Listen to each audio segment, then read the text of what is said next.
Magandang umaga po sa ating lahat. Narito ang ating weather update para sa araw ng Martes, June 24, 2025. Ngayon, meron tayong low pressure area na binabantayan dito sa loob ng ating Philippine Area of Responsibility. Huling namataan sa lang 290 kilometers west ng Ambulong, Tanawan City, Batangas. Kung makikita po natin, nakabilog po ito ng orange at kung makikita natin dito sa ating legend, ang orange po ay medium po. Ano po ba meaning netong medium? Medium chance po siya na maging isang ganap na bagyo. Ang meaning po nito, mababa yung chance na maging isang ganap na bagyo within the next 24 hours. Pero hindi natin inaalis ang posibilidad na maging bagyo ito sa mga susunod na araw.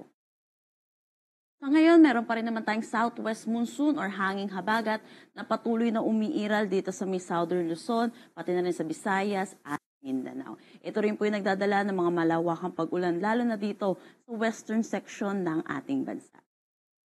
Ano po ba inaasahan natin panahon para sa ngayong araw dito sa Luzon?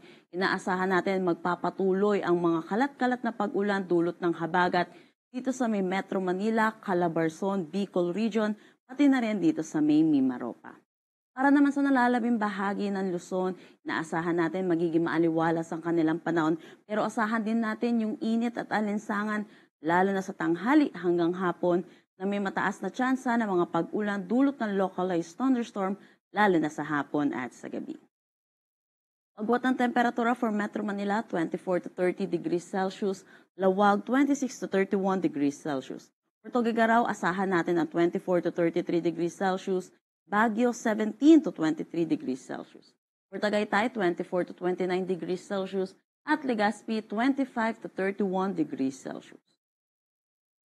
Dulot pa rin ng habagat, inaasahan natin patuloy din makakaranas ng mga pag-ulan dito sa may Western Visayas, pati na rin dito sa may Zamboanga Peninsula.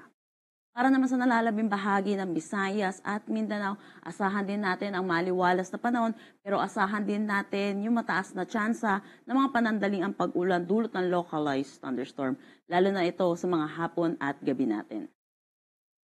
Agwat ng temperatura for Kalayaan Islands at Puerto Princesa, 23 to 30 degrees Celsius, Iloilo, 24 to 31 degrees Celsius, Tacloban, 26 to 32 degrees Celsius. For Cebu, 25 to 32 degrees Celsius, Cagayan de Oro, 24 to 31 degrees Celsius, at Zamboanga, 24 to 32 degrees Celsius, at Davao, 24 to 31 degrees Celsius. Kahit may low pressure area po tayo, wala pa rin naman tayong nakataas na anumang gale warning sa anumang seaboards ng ating bansa. Ang sunrise mamaya ay 5:29 a.m. at ang sunset mamaya ay 6:28 p.m. Para sa karagdagang impormasyon, bisitahin ang aming mga social media pages at ang aming website pag-asa.dost.gov.ph. At yan po muna ang latest dito sa Pag-asa Weather Forecasting Center. Chanel Dominguez po at magandang umaga.